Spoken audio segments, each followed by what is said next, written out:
Hello, everyone. Welcome to the CG Cookie live stream. 8 minutes of homework, of the homework reel. Now, 8 minutes, that seems like a long time in a video. Thank you for the all green. But considering how much work was done in the past 3 weeks, 8 minutes is but a snippet. Thank you, Kate, for cutting that reel, doing it all 3 weeks, and allowing us to enjoy the homework that all of us have done this month. Yeah, like you guys were saying in the chat, incredible art has been created this week and also the entire class. So, I mean, hats off to you all for the participation, what you've learned, how you've applied what you've learned. It's been a really great class, and today we are wrapping it up, putting a nice bookend on this on the past 3 weeks, I guess. So it's meant to be a little more relaxed, kind of taking it easy because we have done a lot of great work and now we get to enjoy it, look back, and I don't know, start. I really take time to enjoy it. That's important.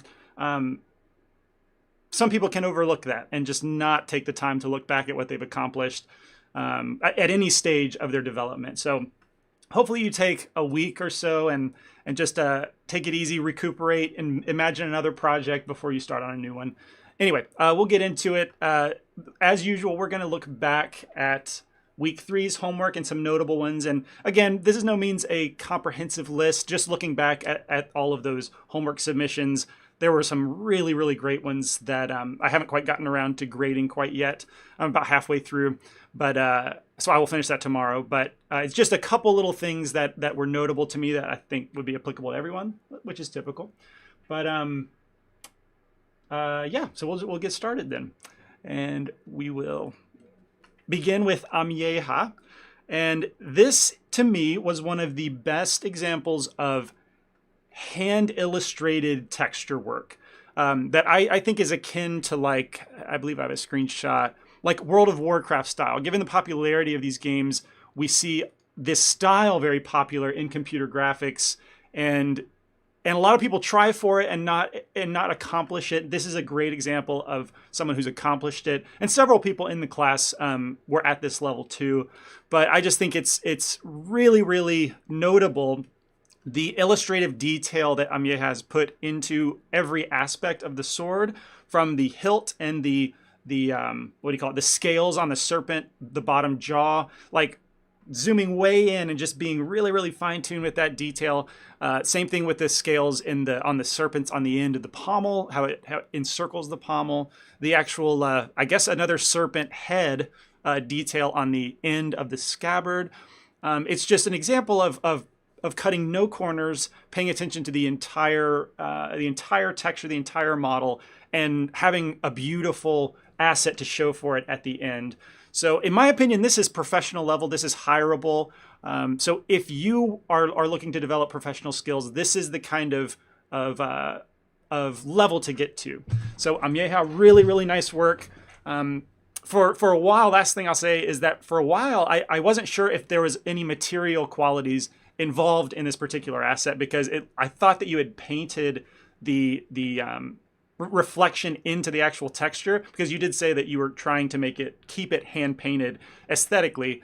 But then I noticed today that the reflection does change from the angle of the sword here to this image. You don't see that same level of reflection. And I think it's neat. I can't see it in animation, but that suggests to me that the reflectivity blends in super well with the actual hand painted nature of the texture.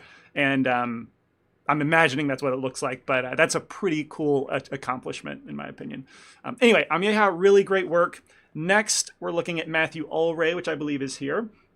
Matthew, frankly, stunned me with the level of detail he put into the texture itself. And several elements of this are hand painted, like for example, the chainmail grip, which is nuts to commit that kind of time and effort into painting that. I can't say I've ever done that. I would try and fast track it with some sort of photo sourcing or something.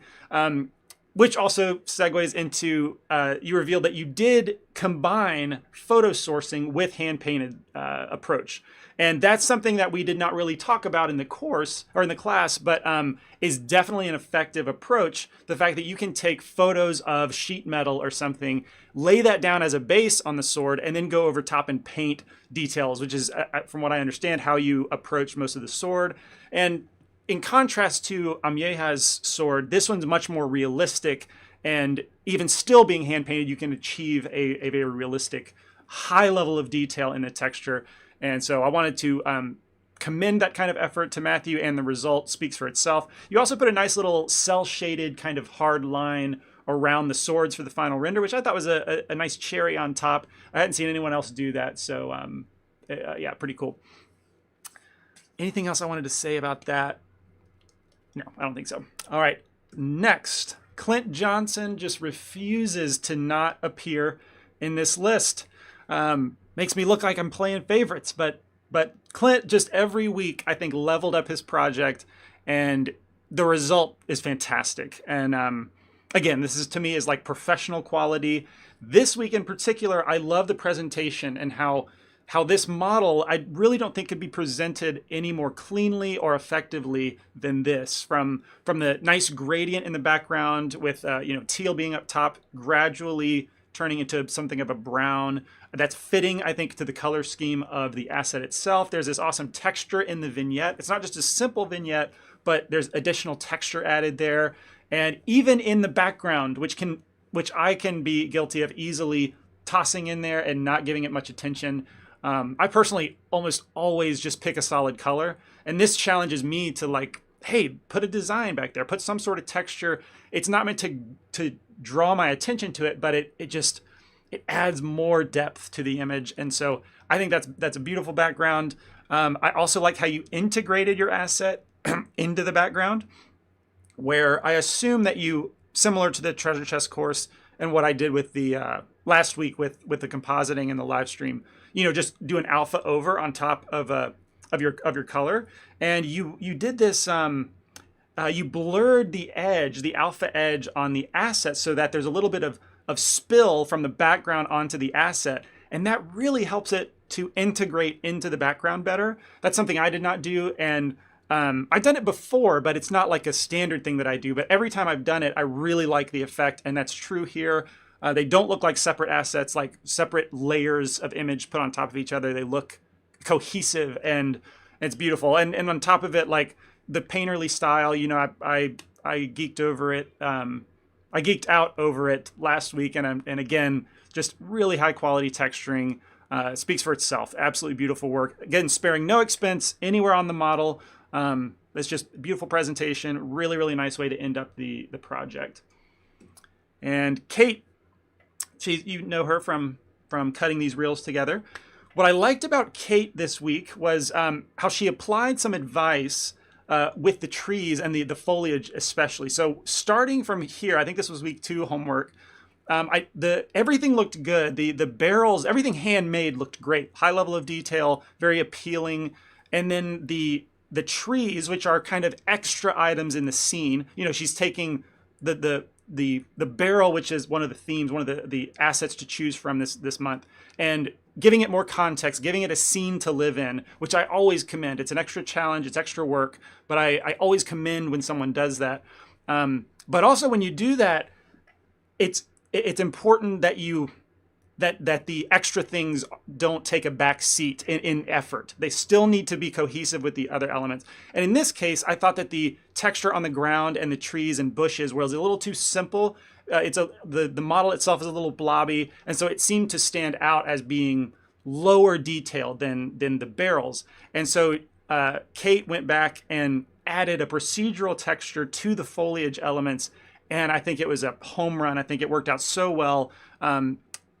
Where, we're not meant to focus on the trees. So as I stare at the trees longer and longer, you can start to tell it's a procedural texture. It's got some jagged elements to it, but that's not the point. You're not ever supposed to focus on those. They're extra elements that are designed to more fully realize what the focus is in this case, like the barrels. So I really like this level of procedural that you added, and it probably happened pretty fast. You know, procedurals are good in that way. You don't have to spend a ton of effort repainting the texture or anything.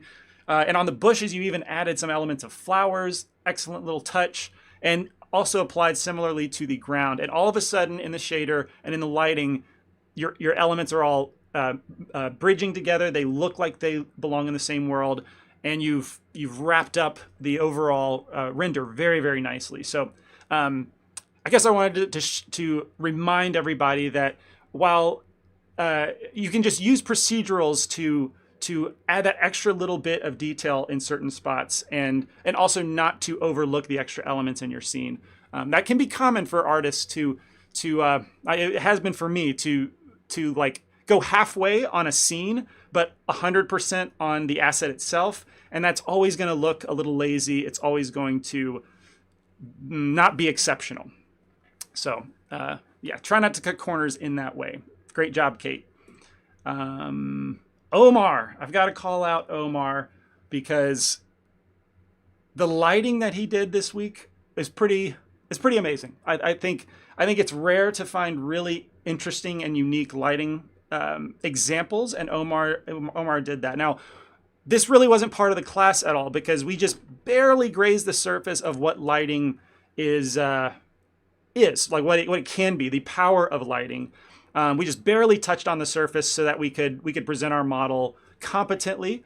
And so this, as showcasing this in the stream, when you're done with this class, where to go next? I think lighting is a great place to go next because the power that it has with making even mediocre models look incredible in the final result. And this Omar's work is an example of this. So remember, if you haven't been following his homework thread, he started with an unconventional approach. You know, most people were doing chests and swords and barrels and these kind of medieval type assets. Where, well, Omar is a talented 3D artist. He's been doing this a while. He's developed professional level skills. And so he challenged himself in a different way to try sculpting. And that's why his asset's notably different than everyone else's.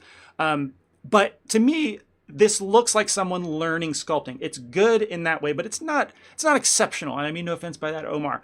However, you take a good but not exceptional model and then put it in exceptional lighting conditions, and the whole thing looks exceptional. So, Omar, you're asking, do you think Bob is portfolio worthy? I think this. Let's talk about that. Let's revisit that in your thread, because in ways I definitely think it could be. In other ways, I think it could be an outlier, a kind of random feeling. Anyway, let's talk about that in your thread, because that's a good question. Okay, so yeah, back to this specific homework. I mean, I don't want to like go too deep into the lighting, but what I would want to mention is the fact that, again, he's created a scene with simple elements. I think Omar would say, like, he didn't spend a ton of time modeling all these little pieces, but they reach that balance of being relevant to the scene, but not distracting to the scene. You know, it's blurred out with depth of field. It's blown out with super bright lights, but it makes me think that there's more going on in this scene. And what I think is powerful about that is that this model, if we look back, let's see where were the other models. So if we look at these examples, they kind of are only meant for people in the 3D space. Like, I can look at this model and see the matte cap material, see the grid on the floor, and think, okay, cool, that's a decent sculpture. But if I showed this to like my wife or the non-3D world, whether it be my Twitter feed or something, you know, they can think like, okay, what is this? You know, there are elements to this that I can't relate to. And I think back to when I was learning character art, I would always model them in T-pose or A-pose, some neutral pose, which you're supposed to do, and then show it off. And people who weren't in 3D were like so distracted by the fact that it was a neutral pose. They're like, why is he standing like that? What's that about? And I'm like, who cares how he's standing? Look at the texture work, look at the shaders, look at the model. But it was so distracting because it was not meant for non-3D people. And so the whole point, let me arrive there, is that these images with this lighting quality, the fact that this version looks like it's underwater. You know, there's particulate in the being blurred out with the depth of field that looks like particles floating in water. The stronger, what's that effect called? Chromatic aberration, when the spectrum of color, it starts to separate. That happens more in water. The volumetric lighting, all of this could exist outside of a 3D render, so anyone can appreciate it. And I think that's a good thing to strive for whenever you're, as you progress down your journey of, into your journey of computer graphics. These renders are not locked in the 3D world. Like they can resonate with people outside because there's a fuller context in the scene, because the lighting is done so well. Anyway, with lighting, specifically where you can go after this, I did a class, several of you participated in, where was that? You can find it in Blender live streams. Right now, as of recording this, it's on page 3, but look for the code BC41810. I'll bet we can just search our site for that, BC41810. So that means it took place 2018 in October. So it was, well, that didn't work, did it? Let's go back then. So yeah, BC41810. This is week 1, week 2, week 3, week 4, where you can learn more about lighting if you're looking for something to learn after this class. We talked a lot about these concepts of lighting in different contexts, be it characters, vehicles, interiors. So check that out. I'm glad, Omar, you did this particular homework. You also, like, the fascination I had with your project leapt forward with this. And so really, really nice job. And yeah, I think it's a good segue into the how to pursue further skills after this class. So good stuff, Omar. And then similarly, Tin Kroon, Tin, I think I'm pronouncing that right. I think you corrected me, and I think I'm getting that right. Make sure I'm not missing any questions. So Tin, you remember his homework assignment was a treasure chest that was uniquely designed with a booby-trapped cannon in it as like a security measure, which I thought was very clever. And I think I featured him in the week 1 homework review. Well, I challenged him early on that this should totally be rigged and animated, because that extra cannon would be a great utility for creating, some sort of fun animation. And Tin did that, so I wanted to play his animation.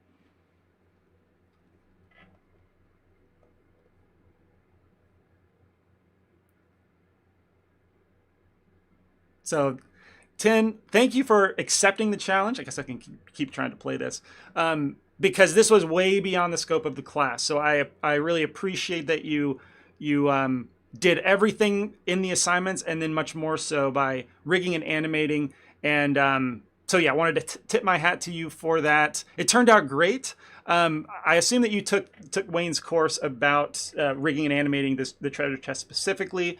And I also wanted to point you to and anybody, all right? So this also goes in line with what you can do after the class, and that is to pursue rigging and animation. Wayne released a course called Rig and Animate a Treasure Chest in Blender 2.8. It's a direct follow-up to the modeling, texturing treasure chest course. So you learn basic principles of rigging and how to apply that to an inanimate object, but enabling it to be a character. So I highly recommend you jump over there next if you're looking for something to do. Good job, Tin. Very impressed that you were able to do this in only a 3-week period. So thanks for accepting the challenge and accomplishing it. That video was late. I promise I didn't even know there was sound. That's weird. My apologies.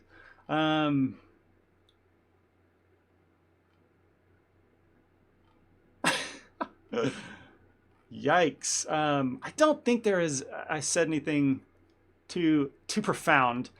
I'm sorry if anyone was wearing headphones. That was probably a terrible experience. I'll edit that in the archive version, and hopefully it won't be so bad. Question from Matthew: will there be a class that addresses how to add sound effects and music to our animation at a proper sound level? I don't have a class planned about that, but I do have a course that I created. Let's see where that is. Courses. This one, rendering and finishing a Blender animation. This one goes over the process of kind of the final step of creating an animation, where it doesn't teach animation specifically, but it's Wayne and I teamed up. He did the animation off screen, and I was responsible for like finishing, adding materials to everything, creating a background scene, rendering and doing the technical part of rendering out the sequences, and then also editing the sequence into a final video in the in Blender's VSE, video sequence editor. So in there, I go over adding sound, how to source sound from responsible sources, and how to even out the levels. But I would recommend checking that out.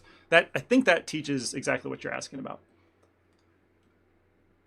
At the proper sound level, that was a well-placed statement. Just curious, do teachers do the edits of the trailers of their own courses? Yes, we do at CG Cookie.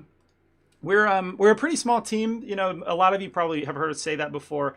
While we do have Matthew, who's an integral part of the Blender market, he is a video editor by trade. That's what his profession has been. And so sometimes I've passed a course off to him for him to master it and do that, like cleaning the audio, make sure the audio levels are good. But we don't exactly. Sometimes we're busy, and I don't bother him with that. So 90% of the time we all edit our own stuff, and we're learning and improving those skills as we go. So sometimes I know the audio levels maybe aren't great, but we're getting better every year. It's just one of those skills that like none of us were trained in, but we had to learn to develop, in order to teach what we do know how to do. So yeah, I think that's it for the notable homework submissions.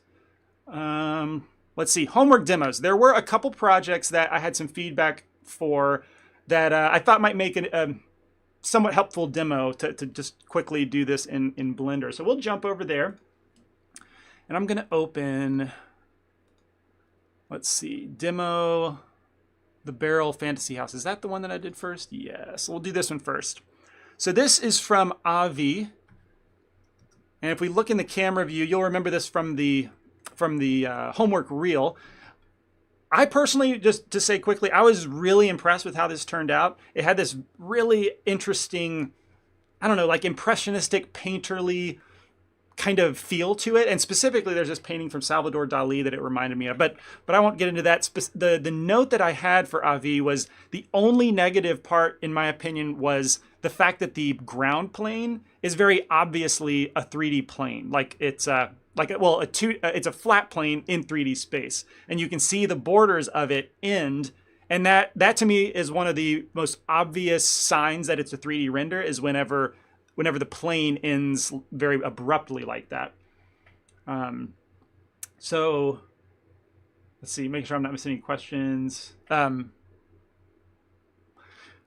I wanted to show quickly how I would basically remove that harsh edge to the plane. And so let's dive into doing that. Let me take a look at the shader first, maybe jump into shading view, the shader workspace, and think about how the current plane is set up. So we've got, let's see, a Voronoi texture, which I think worked out really, really well. Another example of procedurals for the win. Hopefully a short amount of work, but with a big payoff. And what I want to do is maintain the size of the procedural, but I want to scale up the plane significantly. And so currently, if I hit Control-T on the Voronoi texture, that's going to add a texture coordinate node. And the mapping, I don't know that I need the mapping. I'll leave it there for now. But okay, so it's using generated coordinates. But if I choose object coordinates, we're going to get a different scale value. So let me find a scale value that's more appropriate. Just kind of visually remember the size of these. And let's try like 50. Okay, how about 20? It's getting closer, maybe 10. 10 looks like it's about the same size. The reason I'm going to use the object coordinates is because now I can tab into edit mode. I need to turn on overlays. Now I can, in edit mode, select the whole plane and scale up really big, because that is how I'm going to create a circle around the center of the scene that will fade away. So if I scale really big in object mode, using object coordinates, tab back to object mode, the procedural stays the same size. That's the whole reason I'm using the object coordinates. So now it's much bigger if I look in the camera, and I can add a new element to the shader, which is going to be a texture gradient texture. All right, if we look at that by itself, I don't know if you've seen me use this in the class, but I've only started using the gradient texture seriously in the past couple months, really. But it's got a lot of uses that I didn't realize before. But by default, it's just a black to white gradient from one side of the plane to the other. But if we use, let's use some proper coordinates, like let's try object. Okay, so when I change to object mode, you'll see that the gradient starts in the center of the object, where the origin of the object is. So that's going to be good for us, because when I switch to a spherical type of gradient, we're going to see a small little circle appear in the plane. And all we need now is a mapping node, which I'll duplicate this one. And we can scale up the object. Let's see, how about 0.1? So yeah, when we use the point method, we have the values as they go down, the texture gets larger. If that's weird to you, you can choose texture, and it's the opposite. So let's go to 10. How about 50? Then look in the camera. Okay, that's probably going to be a good value to blur this out. So what we can use this black and white circle texture, we can plug that into our alpha of the principal BSDF. So let's drag that into the alpha and plug that into the principal BSDF. By the way, shift control clicking. I think someone had a question about that. Karen, I believe. Was shift control clicking on a node not working for you? If that's the case, it's because you need to have the node wrangler enabled. What is an alpha? Good question. I will answer that next. In the preferences, you need to have an add-ons node wrangler. Okay, so when you enable that, frankly, I just recommend everyone turn this on if you use shader nodes at all. It's just got crucial tools that are already included with Blender. They're just not enabled by default. So I recommend you turning that on. And then when you shift control click on any node, it will be plugged directly into the output. Concrescence, you were asking about what is an alpha. So alpha is a way to define transparency. And where white is fully opaque, meaning it's not transparent, and then black is fully transparent. So you'll see this applied very practically when we plug it into the alpha channel of the material. You'll see that nothing's actually happening. We don't see any circle pattern representative of transparency in effect, and that's because I need to go to the material properties, and under settings, let's see, this looks like cycle settings. Am I using this? I am using the cycles engine, apparently. I'm going to switch over to Eevee, and then let's see, back to the material. Okay, yeah, so the blend mode, that has to do with the transparency, and by default it's just opaque, so alpha transparency doesn't work at all until you change this to one of these different methods. I'm going to go with alpha blend. All right, once we enable that, you'll start to see that our plane goes mostly transparent, and we can see just a hint of the former procedural around the center. So we need to crunch the values of this black and white texture. I'm going to add Shift-A converter color ramp. And then we'll use, let's do the ease method, the ease interpolation, and then drag the white value out. Now, it's going to be more helpful to actually see it in context of how it's working. So you can see as I bring the white value flag down, that is increasing the consistency of the white color. And so now we don't get any transparency in the middle. And you can see probably where I'm going with this, that we're going to get an evenly faded out circle pattern of this material. And now when we look in the camera, if we turn off overlays, that we no longer have the harsh edges of the plane. And we can fade this out as much or as little as we want. And that's just going to make for a more appealing presentation. It's going to cut out the very CG-ish nature of a square plane. Let's see here.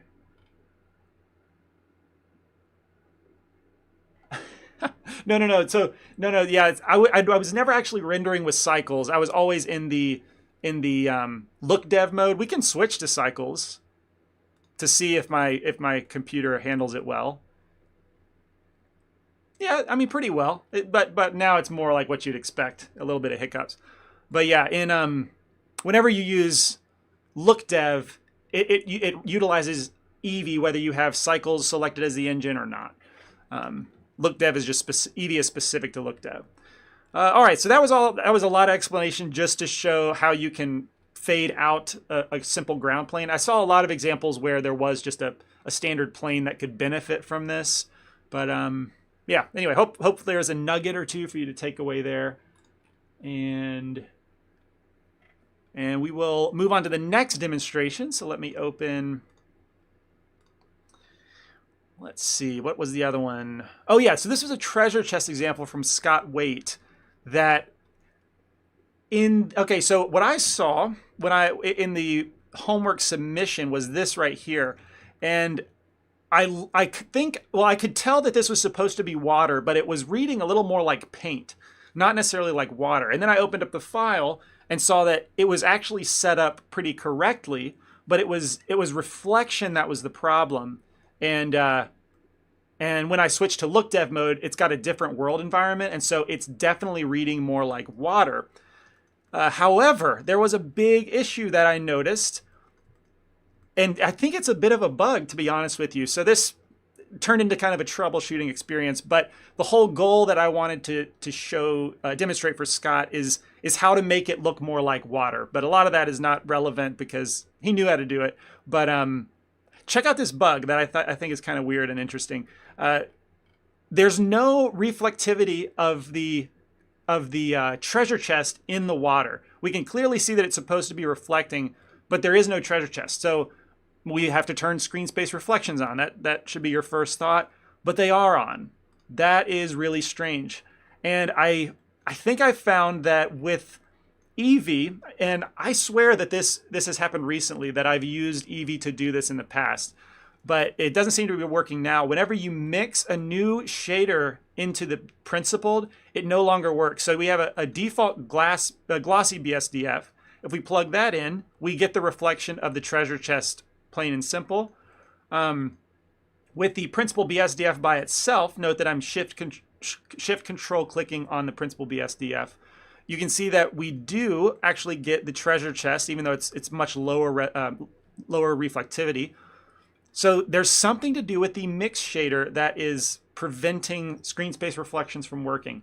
That is pretty bizarre. So the demo ended up becoming how to incorporate this water element to the shader, all using a single principled BSDF instead of using multiple BSDFs. So we're going to remove these elements here and start from the single principal BSDF. So I really like the idea of putting water on this material because that, again, it adds a little bit of flair and it makes sense being a pirate treasure chest, like it's going to be on a ship where the waves have crashed and thrown water onto the deck, and it just makes sense. Maybe it was just pulled from the ocean and splashed water on the ground. I think it was a very nice touch. And so if I'm going to make this dry surface appear wet, number one is I'm going to want to darken the color. And Scott did this. You can see he's darkened with a noise texture. He has created a black and white mask that is then used as a factor is used as a dark color to multiply over top of the color texture. And we have control over just how dark that is. So that is the correct choice, number one. Now to incorporate that into the reflectivity, it gets a little bit tricky because we have to change several elements. Number one, well, what's the first one I should do? I think I remember plugging it into the bump or changing the bump map first, because if we look at the bump map, it's just the solid wood. However, when water is going to be puddled on top of it, we're going to have a flat surface. We're not going to have this exact same wood. So I need to incorporate this black and white noise texture into the bump map. So let's do that first. I'm going to move these aside just to make a little bit more room. And we're going to add another mix node directly before we get into the bump conversion node, that purple one. And we're going to grab the color ramp and use it as a factor, because the black will be slot number 1 and the white will be slot number 2. So this means that our former bump map needs to go into slot number 2. All right, so let's look at the bump by itself. Now, where the water puddle is, we just have a flat color, and you can see that represented in this bump map. And we can drag the color lighter or darker, and it will either look like it's below the wood or it looks like it's higher. Could you use the clear coat as well for the water? Yeah, I think you probably could. I'm curious now. Let me roll with this since it's what I rehearsed, but then after that, I'll try the clear coat approach, because yeah, that's a great option. That's almost certainly what it's there for. I'm curious. I'm gonna try that because it does have its own normal. Very interesting. You've piqued my curiosity, Spiky. So to finish this particular approach, I am, again, manipulating the bump map so that our water is going to have a flat surface where there's a puddle. And there should ideally be a transition in between. So let's see. Another thing about the puddle is I think I want the detail size of the noise texture to be increased a bit. Let's try 5. So now it has a little bit more, if we look at how it's affecting the color, you know, it's not quite so plain. We're going to break up that edge a little bit more with a little extra detail. And coincidentally, that is what the slider is called, the setting. So we'll go up to 5. I think that also helps to transition a bit of the bump. However, I do not want the bump to look like it's higher or lower than the surface of the wood. So let me fine tune this color a little bit until we get, that's what I'm looking for. I don't want the extreme bumpiness on the edges, but I do want it to, you can see where the grain stops and it becomes smooth. It should be a good bump map. Now if we, let's see, plug that in, let the shader compile. All right, it's already looking better because we have spots of the puddle where it's like a glass surface. It's flat. However, the reflectivity is not what we want for water. So that next we're going to adjust what we have plugged into the specular and then adjust what we have in the roughness. Again, stemming from this black and white mask. So I'm going to add another color mix RGB into the color ramp that is going into the specular of the principled. And let's look at this again. So black is the water puddle. So that means slot 2 needs to have a higher reflectivity value. And slot 1 has the former, what was already there. So I'm going to go to slot 2 with the former color ramp. And then this black and white puddle mask as the factor. And this gives me a color slot with which I can choose what level of specularity. So we can make that, you know, pretty high, like 0.8, let's say. Now that goes into specular, and let's see what that does.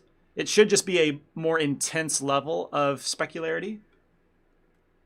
There we go. Now we can see it's much, much more reflective, and that looks good, I think. We at least have the parts of the puzzle that we need for adjusting and fine-tuning this. Let's do the same thing with the roughness. I'm going to shift duplicate, and we'll do this exact same thing where I use the former roughness value, which comes from this color ramp, into slot 2, and then this puddle mask into the factor. And remember, for a more glass-like reflection, we need to go darker. So we need to go to the black spectrum. And that's going to, the closer I get to black, you can see that the reflection is going to be clearer and clearer. As I go up, it's going to get more blurry and more blurry. So I think a value, I mean, it's water, so it's extremely reflective, extremely clear reflections. All right, now we're starting to get, now we've got the pieces of the puzzle in place. And I just need to decide, based on the camera view, is this look good? I think maybe the reflectivity is a little bit high, so I can drag that color down a bit. I think that looks pretty good. You know, if it's too high, it'll start to look a little more like chrome or something. I don't want it to be quite that high. That looks pretty appropriate. And then, of course, yeah, that actually looks pretty good, I think. Orbiting around the scene definitely will help. Question from Sean: how to turn on the curvy spaghetti noodle versus straight uncooked noodle? I like that description. So the default in 2.8 is this straight noodle, as everyone probably knows, but it used to be curvy. I personally missed the curvy, and let's see if we can find how to change that. It's in Blender preferences. I'm pretty sure it would be in the, is it the themes? Let's go to node editor. Oh yeah, new noodle curving. So it's set to 0 by default. If we increase that, you'll see them start to curve. So probably a value of like 3 is what it used to be maybe. But now your noodles, if you do that, will be cooked and not undercooked. Okay, is that all that I wanted to show about the water? Oh yeah, Spiky mentioned the clear coat. So yeah, could we use the clear coat instead? You'll notice that at the bottom there is a clear coat setting. Well, there's a clear coat, a couple in like the 3/4 range down in the node, and then there's a clear coat normal. So maybe I'll just start over and see if I can do it from there.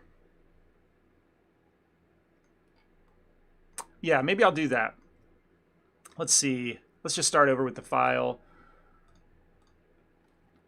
Anyway, that was a demonstration on how to make the puddles look explicitly like water. Hope there was something useful there. Now I'm going to see if that can be done with the clear coat. I feel like it could, theoretically. So if we enable the clear coat, actually we should just use that mask for the clear coat. Let the shader compile for a moment. All right, so now that we add the clear coat, it's just like dumping a bucket of polyurethane on the surface. It's just really, really shiny all over. You can still, actually it removes, does it remove? Yeah, it sort of removes, no it doesn't. All right, so you can still see the bump detail. That's actually really cool. I wasn't sure if it would remove that normal detail since you know, it's not actually geometric. Anyway, this should actually work really well for the puddle. Method number 2, always more than one way to skin a cat. So we'll take this puddle value, and I need to invert it, remember, because the black is what we want for the puddles. And so I want to flip that around so that it's white. Color invert, while not messing up anything else in the node network. And this now becomes the clear coat. All right, so the black means no clear coat, white means full clear coat. Plug that in. And this is actually probably much simpler of a method. That's usually how it goes. The first way is almost never the most efficient. Let the shader compile for a moment. Yep. So that's going to be a little more effective way to do that. Spiky, gold star for that suggestion. The detail, I think I changed that to 5. And then maybe make the... Maybe instead of reflectivity all the way up to 1, I'll similarly add a... You know what I should do? I should... Let's switch the invert for a converter color ramp. Invert the color ramp. Flip the color ramp. Okay, thought Blender crashed on me. And then for the... Let's see, for the white value... We'll just drag that color down.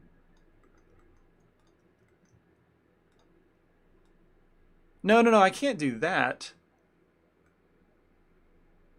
So there is one limitation, I guess. So I don't want the clear coat to be 100% reflective. I want to be able to control that it's less reflective like I did with the first example. But if I do that, if I drag the white down, it's essentially removing clear coat and adding more bump. Like the bump is going to be more present in the puddle. So that, I think, is one slight limitation. But still, I mean, I'm getting nitpicky. It can definitely suffice for that same purpose. Anyway, I think I've beat to death this whole making puddles on the surface thing. So Scott, I'm not sure if you're here or not, but hopefully that made sense. Sorry about the bug. That was kind of weird. Why the treasure chest was not appearing. Oh, actually, that seems to be another limitation.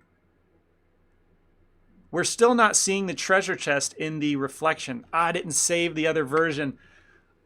I'm pretty sure that the treasure chest does appear when you do it the first way. I should have saved that file.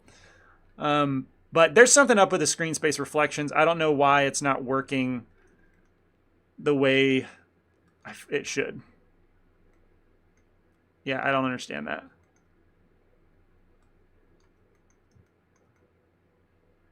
Anyway, all right. So we can move on from that. Make sure I'm not missing any questions.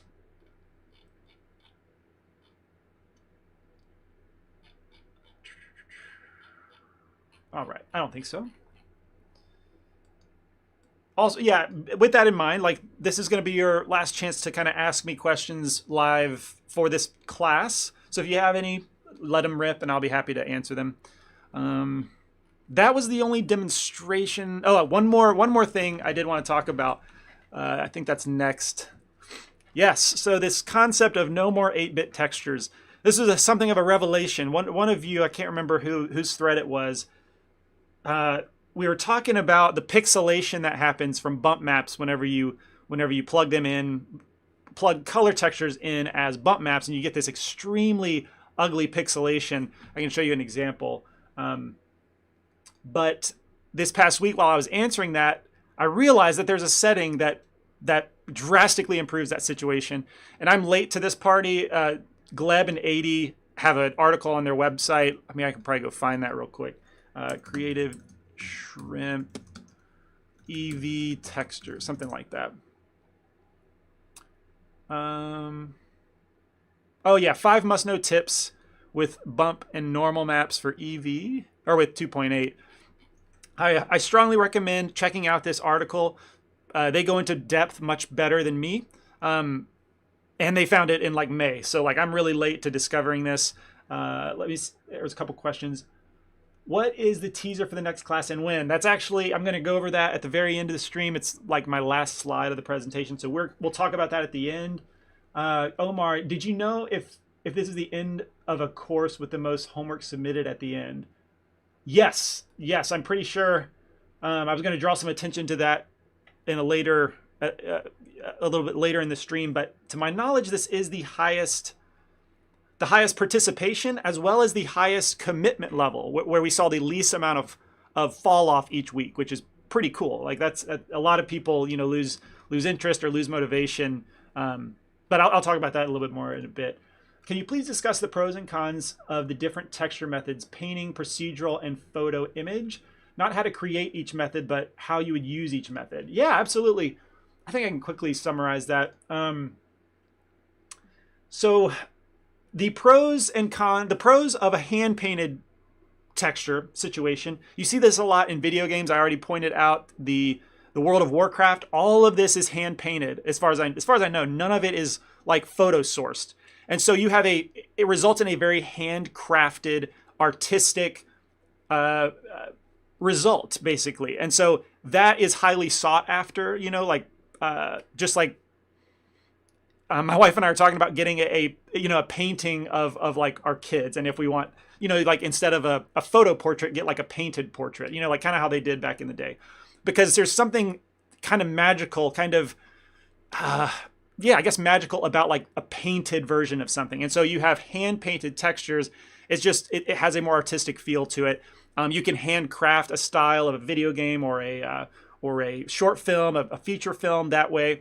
The cons of it is usually, I find that they take much longer to illustrate hand painted textures.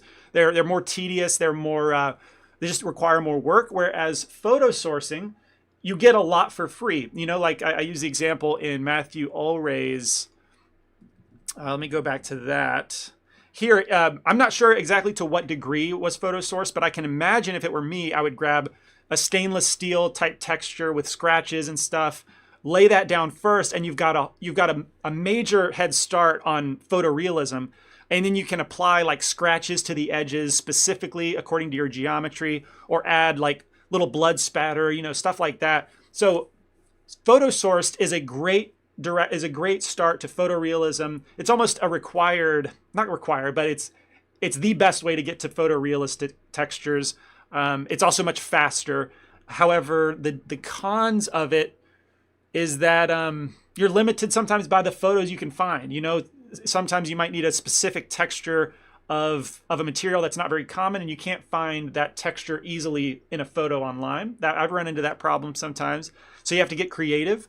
That's probably the biggest con, other than the fact that you are a little bit more limited towards photorealism if you go for that approach. What was the other one? A photo image. Oh, procedural. Okay, so that's the third one. The limitation with procedurals is that, you know, you can't fine tune stuff like with when you're painting a texture. If you think I want a blood spatter right there, and then you grab your brush and you paint the blood spatter, done. With procedural, to put a specific blood spatter, first you'd have to create a bunch of nodes to make a blood spatter shape, because there isn't a blood spatter node. So you have to use other nodes to create the shape, then use procedural nodes that place the shape correctly on the model. It just gets much more complex. So that can be a negative. On the other hand, if used correctly and powerfully, you can get all kinds of detail, very much like this pattern in the sword, with procedural nodes. You don't have to go look on the internet for a texture. You're not limited by texture resolution because procedurals are infinite resolution.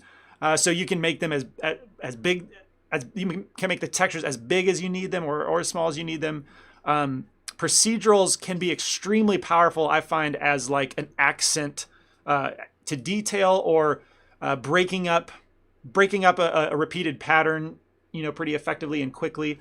So procedurals can be very complex, but can also do a lot of work for you very quickly. So that's a kind of off the cuff explanation of textures. That actually would make a great live stream or like brief video to discuss those specifically. So that's a good question. Hope I answered at least some of that for you.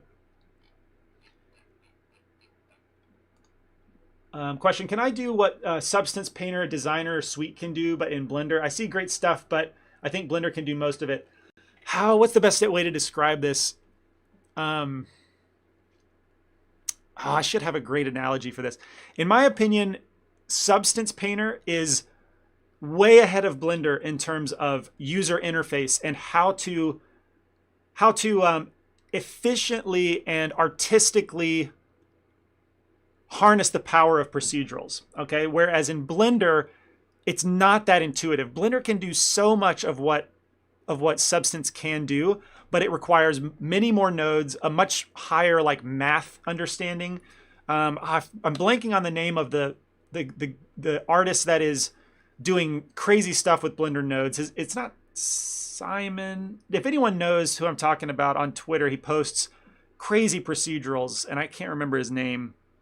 Yeah, I think it's Simon Thomas. But it's very possible to do Substance-like things, but it's not nearly as intuitive as Substance. So I stick with it, but I'm also used to Blender, and I kind of have a feeling like if I went Substance, I would never come back to Blender. So I just kind of stick with Blender. Yeah, that's the name. Thank you, Miranda.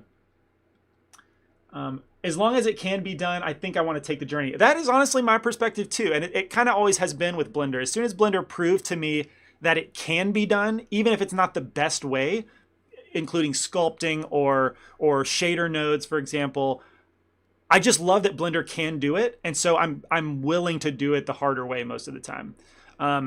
Also knowing that Blender is going to always improve, often at a faster rate than other software. So anyway, I share that perspective. Like, if it's possible, but not the best way, I'll still do it that way. So the analogy is Blender could be great, but he knows too much math. I need to come up with a good analogy of like of how to relate the two. One does very. I'm not going to try. I'm going to move on. What were we talking about? Yeah. Okay. So in Blender, we're talking about what were we talking about? Oh, 8-bit depth. That's what we were talking about. So yes, no more 8-bit textures. This is a revelation to me. I already said that Gleb and 80 covered it already, but blew my mind this week when I was talking with one of you in your homework threads. I've always used 8-bit textures, and it's just never been a problem. But I know that it's the lower bit. There's like 8-bit, 16-bit, and 32-bit. I go with 8-bit historically because it takes the least amount of file space, and I've never witnessed a problem until Eevee with 8-bit textures. So let's get into why it's a problem. In Blender, you'll remember if we just zoom in, I don't know if they used it here. Yeah, maybe they didn't. I'll open my treasure chest to demonstrate this. Where are we? This one, I believe. All right, so let's look at the sign. And you can see that I used the color that I painted the sign as a bump map. And if we zoom in, it looks atrociously pixelated. All right, this up until this point, until this week, I've just assumed, well, that's a bummer, but we'll work with it. You know, we'll hide it the best we can. And I even say that stuff in like the treasure chest course because I didn't know about this when I recorded the course, unfortunately. Horribly pixelated, whereas in Cycles, it doesn't even look this pixelated. So I realized that, let me start a scene to better illustrate this. I have one, I think, ready. Texture bit depth. All right, so if we start from a cube, and I'm going to create a new texture, and this is typical what I've always done. Let's make it 2048, and I'll just call this texture 8-bit.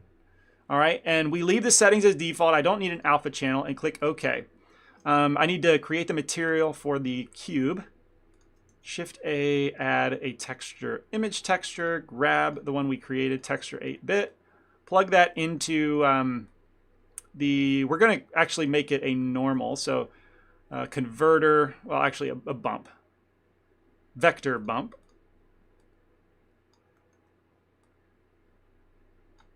Yikes, I can't hit my noodles. Into the height. There we go. And the strength, we'll take it down to like 0.2. All right, so let's paint this texture. If I jump into texture paint mode, it's going to be simple just for the sake of demonstration. Going to front orthographic, and I'm going to use this fall off type, which is called, it doesn't have a name. This one right here. Okay, so that is the curve preset. It's just going to be like a bubble on the surface. All right, so make sure that my strength is set to 1, texture is white, click. All right, so that's my texture. That's going to become a bump map. Now, if I jump to look dev mode, we plug up this texture. I'm going to make it fully metallic and roughness down a little bit. Okay, so now you can see the awful pixelation that occurs. Yeah, just absolutely horrible to look at. I'm working on a project right now where it's causing serious problems, and I'm so glad I have a solution to it. That is the problem with 8-bit textures in Eevee. Again, it's not been that big of a problem in Cycles, certainly not in my experience. But I'm going to save this out as a black and white 8-bit PNG. Okay, we're going to call this texture 8-bit. And then I'm going to create a new texture and a new material. Let's call it material 8-bit. Not star bit. And I'm going to duplicate this material, call it 32-bit. And I'm going to remove that texture, create a new one. This time, everything's going to be the same, except for the name, texture 32-bit.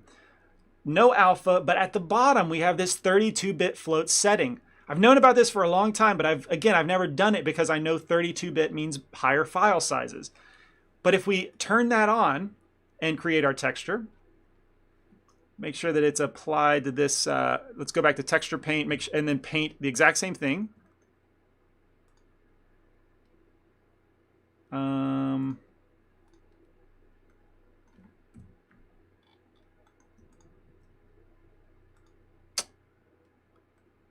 Let's see. Texture slot. It's not painting. Why would that be?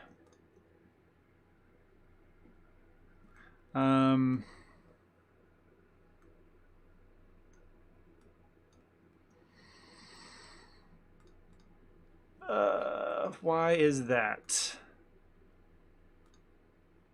There we go. I don't know why that was. All right, so we're going to paint the exact same texture and then jump over to look dev mode. And right away, you'll notice that there is still pixelation, but it's much, much smaller. This is because 32-bit holds a lot more color information. It's just like a hard drive or like a thumb drive. 8 gigabytes compared to 16 gigabytes compared to 32. It holds a ton more color information. Also makes the file size much bigger. So that's we'll go over exactly how much bigger in just a second. But at this point, it kind of renders the Eevee bump map issue obsolete because this is also a much exaggerated example of how you would use a bump map. This detail is way too big and broad to be used this way. You're typically using your bump maps much more subtly, not to this scale, because the illusion of the bump map breaks down way too quickly. So ignore the fact that this is such a big bump map detail. But like even when it's big, you kind of get away with it at this level. So you've got a 32-bit texture. If you want to save this, you can't save it as a PNG. As far as I know, the only way to save a 32-bit image is with OpenEXR. And if we pull this out, you can see that you have color depth of half, which is 16, or full, which is 32-bit. So make sure you have that selected. And then you can save it as 32-bit. And we've saved the image. Now, if I jump over to my file browser, note the file size difference. We've got 52.9 kilobyte for the 8-bit, 24 megabyte for the 32-bit. That's a tremendous size difference. And this is only a 2K map with just black and white colors. And you can imagine how much bigger the file sizes will be when we get to 8K textures with tons of color information. Not to mention, sometimes a complex model will have a color texture, metal texture, ambient occlusion bake. You'll have normal maps, transparency. You can have many textures for a single model. So you can imagine how quickly 32-bit textures will eat your hard drive space. So I don't imagine myself using 32-bit unless it's just a specific situation where I need that extra color depth. Instead, I recommend as a default, we start saving 16-bit textures. So if I open the 32-bit texture image, save as, well, let me save this. What? I think I accidentally saved the 8-bit texture as the 32 file. So let me save as OpenEXR, float full. Let's save that. And then I'm going to save again as a 16-bit PNG. All right, black and white 16-bit. Rename the file. Save as an image. All right, and I'm going to duplicate the material so we can see the difference. Call it 16-bit. Sorry, this is a bit of a techie demo, but it's a pretty profound difference in my opinion. And then, let's see, remove this texture, and let's open the 16-bit that I just saved. And let's see the difference. All right, so this is 16-bit, and if I switch to 32, wait, is that really no difference? Oh, no.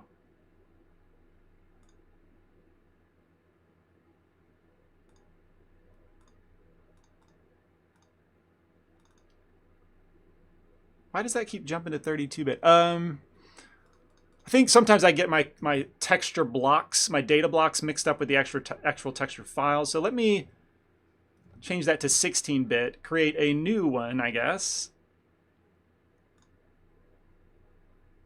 Why can't I just open the 32-bit?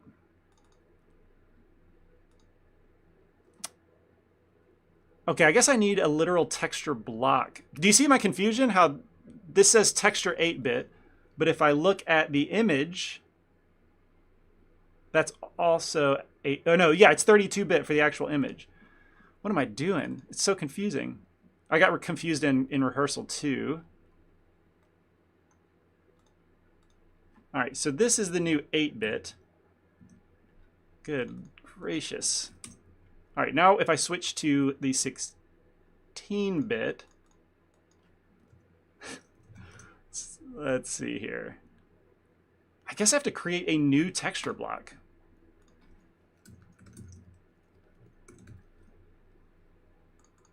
And then just open the 16-bit texture. This seems silly. All right, so now my 16 material, 16 texture block, and 16 actual texture file. There we go. The final one is 32-bit. Okay, so 16-bit 01. Let's rename this to 32-bit. This is way more involved than I thought it'd be. And grab, this is the 32-bit texture, 32-bit texture block. And finally,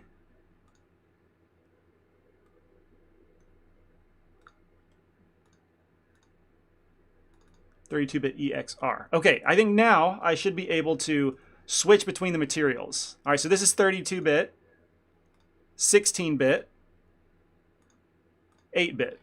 All right, so hopefully you noticed that there wasn't a tremendous difference between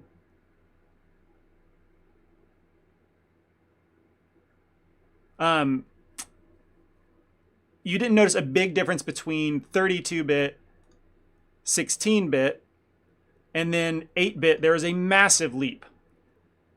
Part of me wonders if the 16-bit is still not being sourced properly. No, I guess it is. Okay. So yeah, in this test, you can see that the 32 and 16 are not that big of a difference. And the file size, however, is still really large. So the 16-bit PNG is only a little under 200 kilobytes, where the 32-bit is 48 megabytes. Yeah, that increased in size for some reason. Anyway, that's why I recommend all of these shenanigans were to show you that we should be using 16-bit PNGs as the default for Eevee textures. And it's not that tremendous of a size increase if we go from 8-bit to 16, but it is pretty big to 32. So anyway, that was the whole lesson in there, was to use 16-bit textures. All right, there are some questions. Should I even learn how to do texturing in Blender if I already have Substance, especially if I'm learning all of this for game development?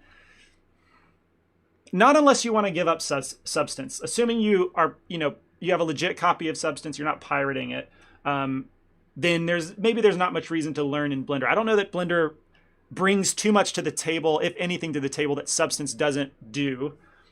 So maybe not. Let's see, Eric Sharps, does this mean that you'll paint higher bit depth if you want to multi-purpose bump? Yes, I will. So if I could go back into the treasure chest course and update the texture, I would choose that 32-bit float setting. And now that's going to be my standard, to always paint like that in the default and then save as a 16-bit texture, because that's going to work much better to convert it to a bump map. So yeah, that's going to be my process going forward. I wish I'd known this before I did the treasure chest course. I could maybe add an addendum, but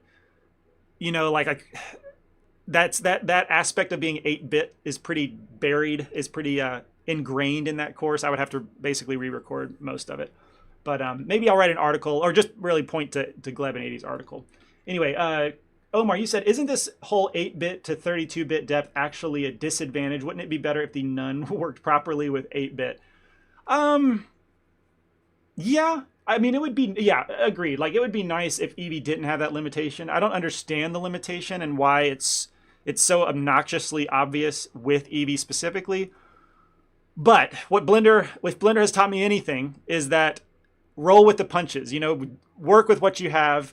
Like I was just talking about with the nodes, and why, even if it's the harder way to go about it, I'll still use Blender because it's possible. So to me, it's not a big deal to use 16-bit textures. Anyway, as technology advances, as 4K and 8K become more standard, we'll probably have to use higher quality textures, higher bit depth textures like 16-bit. So maybe it's just about time that I finally started doing that, and suggested that you all do it as well. Is PNG compressed? Yes, it is a compressed format. I find PNG to be nicer than JPEG, like just has less artifacts, a little bit higher quality. I think it depends on who you ask, though. What's his name on Twitter? The guy who's all about color spaces. Oh man, what's his name? Is it Troy Sabatka? I think is his name. Um, Kind of a color space genius slash color space Nazi. Very very brash with how he critiques color spaces and all that. I don't think he likes PNGs, but you know, oh well. If they work for me, I don't see them affect my render negatively, and until they do, I'm gonna be cool with them. Um, oh, thank you, Silent, for clarifying. PNG is a lossless compression file. JPEG is lossy.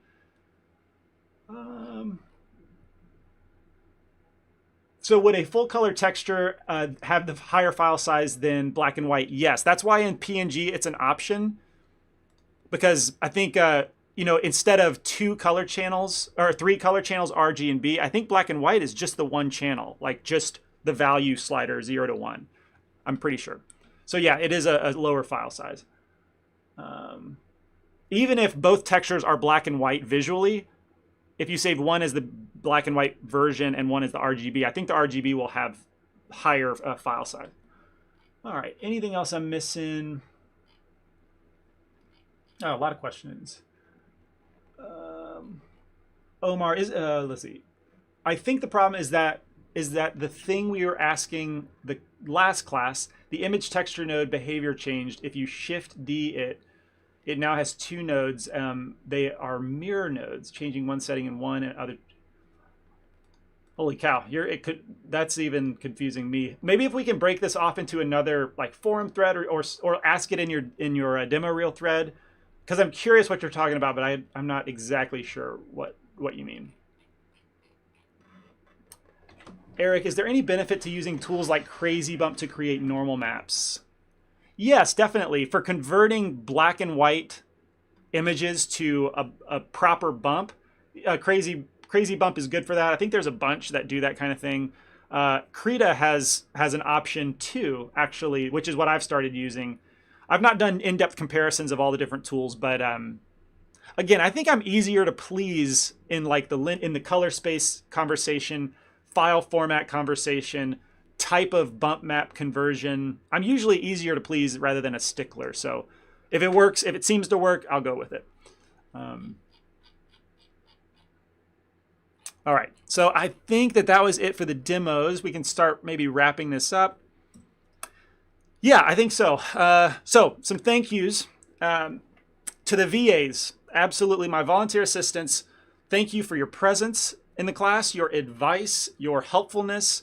I sincerely could not do this without you. There was a lot of participation this month, which is amazing. I love that. But it would be very hard for one person, one instructor to handle adequately.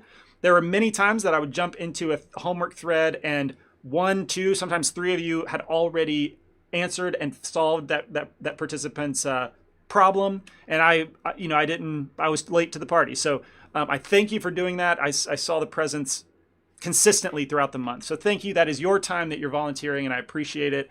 And I'm gonna pay you big time in doubling your XP for the month. Next thanks is to Kate. Again, thank you for cutting all the homework reels. They've become a special part of each class since you started doing it, since you had the idea and volunteered your time to do so. Thank you again for doing it this month. Very, very appreciated. Zolt, again, also a consistent presence, a consistent assistant to me, maintaining the report card spreadsheet, plugging in all the formulas and doing your maths to make that very useful to me. Thank you for that, Zolt. And participants, right? So Omar was asking what was the participation like. My numbers, I haven't finished grading, but I'll know tomorrow for absolute sure. But I'm pretty certain that this is the highest participation rate we've seen in a class, but more importantly, the highest commitment rate that we've seen in a class. The fact that there are both of them is pretty crazy, but the fall off from people not continuing on to the next week was less in this class than ever before. So thank you for sticking it out, for committing your time to the entire 3 weeks. There are several examples of people wanting to give up, like having technical issues with Blender, just thinking like, I'm done for today. I think I'm done for the project. And then coming back the next day, mustering up the perseverance and finishing out. And so it was really, really cool to see you guys do that. Thank you for taking this so seriously. Also in live stream, like we usually see a lot steeper fall off from people who RSVP to the live streams and show up to the live streams. So thank you. There was just a lot of commitment from everybody. And I think it made for a really good class. I certainly enjoyed it. I think I saw a lot of people saying they learned a lot. So in addition, people who weren't even volunteer assistants, everyone was helping everyone. And that makes this format amazing. I so wish I had something like this when I was learning early in my early days. Oh my goodness. So wish I had something like this. So several of you not volunteered for VAs, but did volunteer your time to help each other. I thank you for doing that. It makes this a really great atmosphere. And then, whoops, forget that slide. That was a mistake. So the only things left is a class conclusion post. I need to finish grading, and then I'm going to write, kind of a official ending post in that homework in the main class thread. That's what I typically do. And then there might be a survey. So like, typically I like to ask, what did you think of this part of the class? Was the homework too much? Was 3 weeks of a class better than 4 weeks? That kind of stuff, just to finely tune any classes going forward. I might make a survey. A lot of you have given feedback already, but yeah, the question, when and what is the next class? So someone asked earlier in the chat. Unfortunately, I don't have any classes planned for the near future, but I did mention, I think before the stream started, that the class format was a bit of an experiment. It was something that I wanted to prove could be useful to the community, but also doable as like a single instructor kind of situation. And so I think I've proven that at this point, and I'm now pushing it and encouraging other instructors to do classes. So I expect in the near future to see, classes from Gonzo, from Lampel in the near future. I mean, within the year, I would expect to hopefully see like at least 2 more classes within the next like 12 months, just depending on their availability and like, kind of getting them up to speed. Wayne also, I'm dying to get him to do a class. He would do so well in this format. He's incredible at giving feedback, and he does rigging and animation. We've not done a class about that yet. The only problem with him is his internet. Australia apparently has really, really bad low-speed internet that the government's actively like working to improve. We're just waiting on the day when Wayne says, hey, I've got modern internet, and then we're going to get him plugged into a class. So classes are going to continue, but I am not planning on doing another class for at least the next year, because I mentioned in the main thread, I am going to embark on a journey of my own to make an absolutely massive mega course, bigger than anything I've ever done. It's going to dive deeper into a subject than I've ever been before, and it's just it's something I really want to do. It's kind of like a rebirth for me as an instructor. So that is what I'm going to be focusing a lot of attention to in the next year.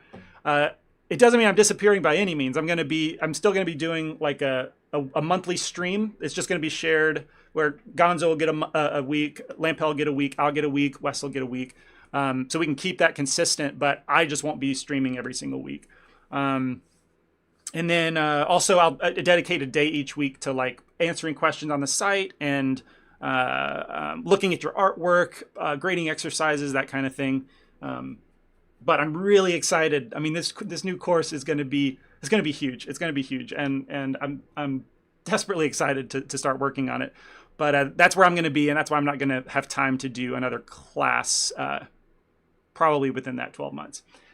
Any hints about the Uber course? Yeah, I'll let you in on like the topic. Right now, the plan is to do a super in-depth course about realistic portraits again. I think it's fitting because that's how I started doing creating tutorials was to do a realistic head, and I'm going to dive back into that subject, and there's so much to learn about that. There's so much for me to polish about my approach, and then to pass that along in a course. So that one's going to be very deep and wide, but that's the subject. And it's definitely going to be more advanced, but I'm also going to be teaching stuff like anatomy. I've never, me, that I don't usually take anatomy too seriously. Well, I'm going to take it very serious for this course, and break down for anatomy for an artist, how to sculpt the head. Anyway, I could go on and on. I've got ideas. I don't want to spill the beans too fast, or I don't know, let it out too much. But I'm really excited. It's going to be really, really good. Let's see. Omar, can I revive the demo thread on the forum? I stopped it because of the class, but it isn't finished yet. Yeah, absolutely. Admittedly, I've been a little distracted myself from checking on that thread, but yeah, when you get a new scene that's ready to render, I'll be happy to pin that whenever I see that in the thread. Awesome, Paul. I appreciate that. Is there anything else? I mean, stick around for later this week. Wes is going to do another stream, I think on Thursday. So, I mean, I guess I can check that officially. Yeah, with Wes Burke, August 22nd. I think that's Thursday. Yeah, in 2 days. So check that out. Wes will be doing another stream, and I will, of course, be finishing grading tomorrow and close out the class officially. I believe that's it. That's all I have left to say. Follow up. Can Blender create them? Let's see. Is there any benefit to you? Can Blender create? Oh, I think you're talking about normal maps. As far as I know, there's not a way to convert black and white maps to normal data easily. Yeah, I don't know of a way. Eevee did a video where he does it from the top view specifically on a flat plane, but it doesn't work like globally that I'm aware of, like on a non-flat plane, in other words. Anyway, okay, I think that's it. Yeah, I'll like post tweets and stuff about the course as I develop it and get into the fun parts. So you'll know what's going on with it. But I will let you guys go. Again, this is a great class for me. Had an absolute blast. Very, very busy, but so rewarding for me as a teacher. I saw great feedback from you about people learning and taking leaps forward in their own skill development. So that means a lot to me. So it's kind of sad. I'm not sure when I'm exactly going to see you next in a stream, but it'll be probably within a month. So I'll figure out something cool to stream about and see you then. But this was good. This was a great class. So thank you all for participating and joining in with me. And I will see you next time. Gosh, I feel like I'm getting emotional. All right, I'll turn it off before that happens. So thanks, everybody. Have a great rest of your day. And I'll see you in the threads and forums and community. So goodbye.